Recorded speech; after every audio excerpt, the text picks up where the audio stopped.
Bună dragilor și bine ați venit la o nouă citire. De această dată vă invit la o citire generală, în cadrul căreia vreau să vedem ce mesaje are Universul pentru tine în acest moment, în momentul în care tu ai intrat pe acest videoclip. Ce trebuie tu să știi în acest moment?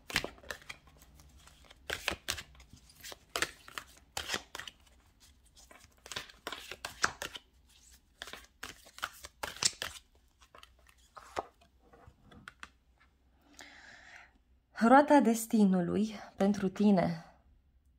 Lucrurile aici încep să se miște într-o anumită direcție. Un cerc al vieții tot se învârte. Un cerc al vieții nu încetează. Roata vieții se învârte mereu. Foarte profund aici se vede faptul că, indiferent de lucrurile pe care tu le vrei în acest moment, roata aceasta a destinului vine și îți aduce exact ce îți trebuie, exact ce îți este de folos.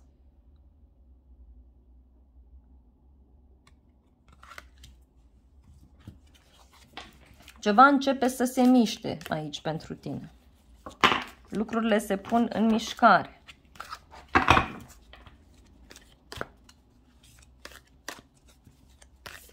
Ceva începe să se deplaseze într-o anumită direcție.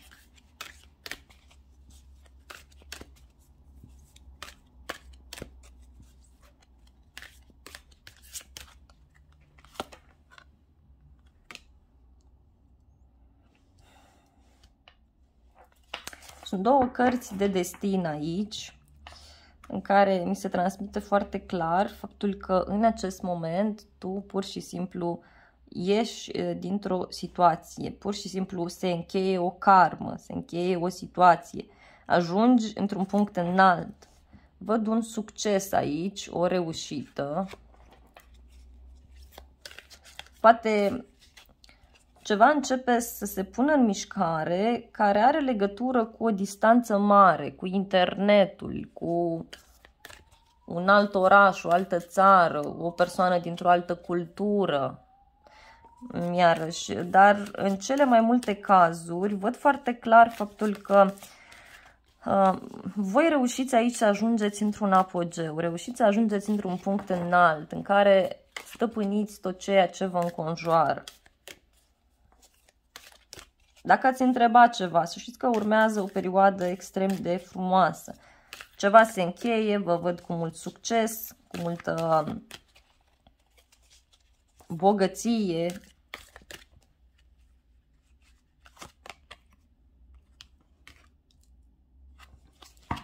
Împărăteasa, iarăși se accentuează acest mesaj aici. Cei mai mulți dintre voi văd că treceți printr-o perioadă sau veți trece printr-o perioadă în care reușiți să vă stabilizați foarte mult din punct de vedere financiar. Alții văd că o să încercați să vă camuflați, să ascundeți frumusețea voastră. Poate este bine să fiți naturali, poate este bine să vă schimbați ceva în modul de înfățișare, dacă voi simțiți nevoia, este extrem de bine. Pentru cei care vă doriți să deveniți părinți, da, acum aveți ocazia să faceți așa ceva. Dacă așteptați o sumă de bani, dacă așteptați să urcați mai mult pe scara voastră socio-profesională, aceste lucruri se întâmplă și vă văd mult mai stabili, mult mai siguri pe voi. Sărit prea multe cărți, dar poate acestea sunt importante, așa simt.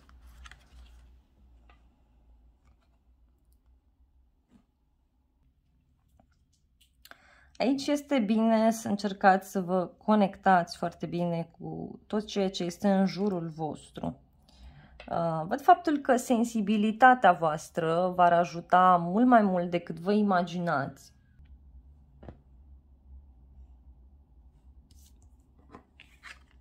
Chiar intuiția voastră.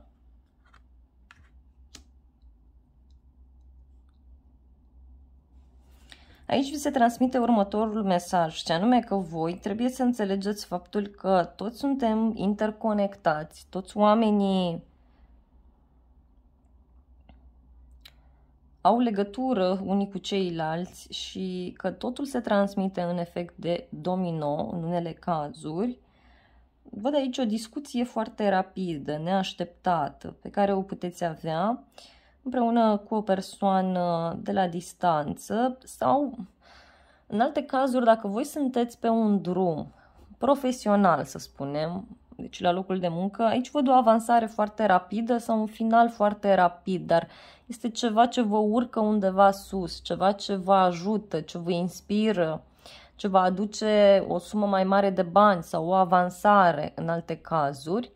Iar dacă discutăm de o relație personală, aici, pentru cei care vă aflați într-o relație, lucrurile vor trece la următoarea etapă foarte rapid, din momentul în care vizionați acest videoclip, undeva o zi, o săptămână, maxim o lună și se încheie ceva. Însă, într-un mod total neașteptat, într-un mod total diferit față de cum vă imaginați voi. Pentru cei singuri, intuiția voastră vă poate duce acolo unde trebuie și aici văd foarte intens că ori ați cunoscut pe cineva acum, ori urmează să cunoașteți.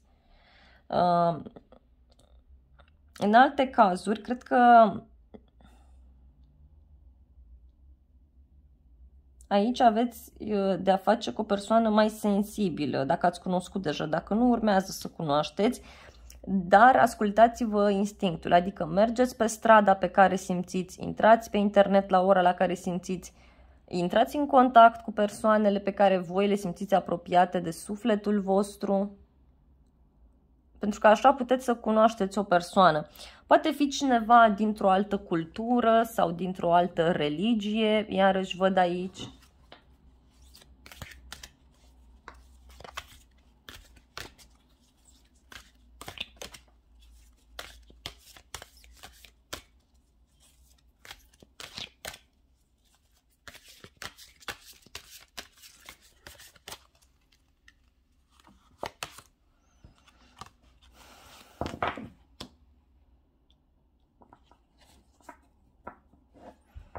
O poziție privilegiată pe care o puteți ocupa, însă în egală măsură pentru unii dintre voi. Poate în sfârșit vă dați seama că este cazul să vă urmăriți propriul interes.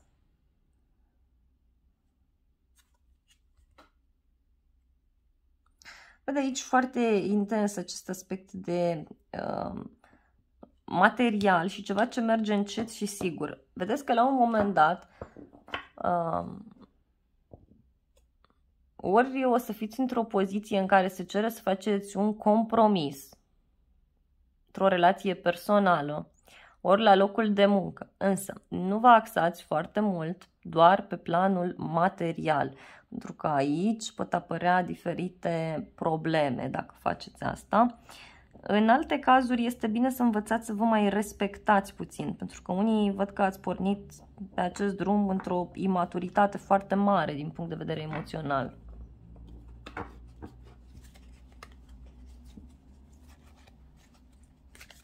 Mai văd pe cineva care este posibil să piardă niște bani.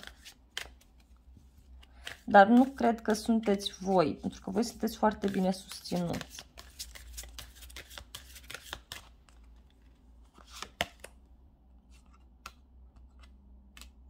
Da. Văd iarăși aici că veți face un drum, o schimbare, o mutare foarte importantă pentru voi. Poate vă schimbați casa, vă schimbați modul în care arătați, vă schimbați viața, inima, ceva faceți voi aici cu 6 de spade.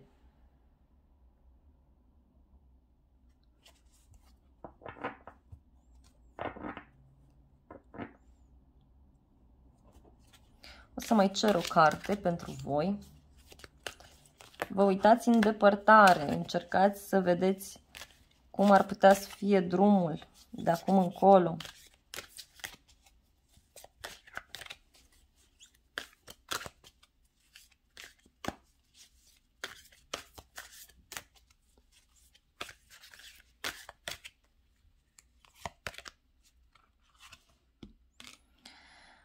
Un nou început care începe să se transforme. E ca și cum de la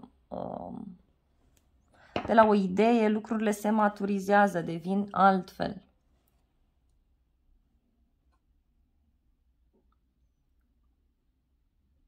Deveniți o persoană mai specialistă, deveniți o persoană mai cunoscută.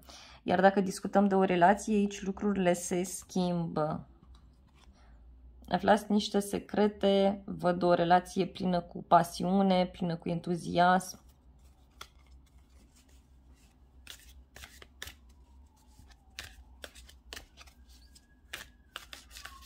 Unii poate reușiți să rezolvați ceva cu o casă, dar după acest aspect văd că plecați undeva, adică faceți o schimbare, nu văd să rămâneți pe loc în situația respectivă.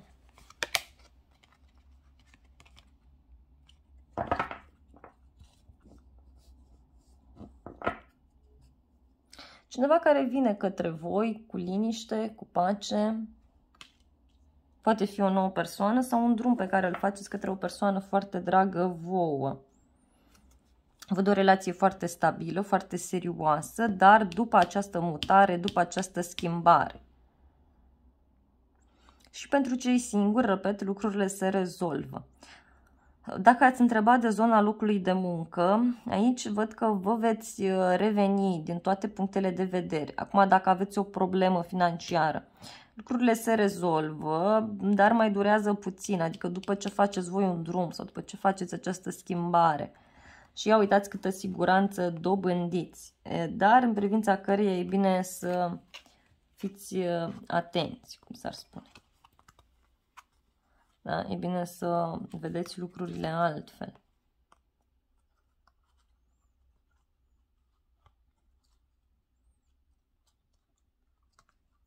Poate avea legătură cu o persoană care ține aici foarte intens de niște bani. E o situație dificilă în care se află.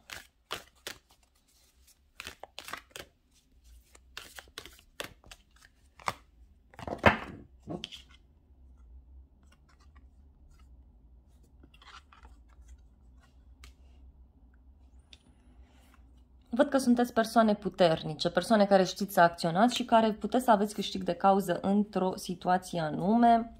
Așa cum vă spuneam, e ceva ce ține de străinătate, de internet, de o altă cultură, de o altă locație, ca să spun așa. Parcă studiați ceva nou, analizați ceva nou și să știți că roadele pot veni, dar mai durează puțin. E nevoie să vă ambiționați, e nevoie să vă maturizați, să vă respectați mai mult, indiferent că e vorba de o relație sau e vorba de o problemă de la locul de muncă. Dragii mei, haideți să vedem și zodiile implicate și apropo, fără teamă, da? Fără teamă tot înainte. Zodiile implicate avem așa, Taur, Balanță, Leu, Fecioară, Capricorn, Rac, Scorpion, Pești, Gemeni, Balanță, Vărsător și este posibil și zodii de foc, dar mai puțin, Berbec, Săgetător și Leu, am spus deja.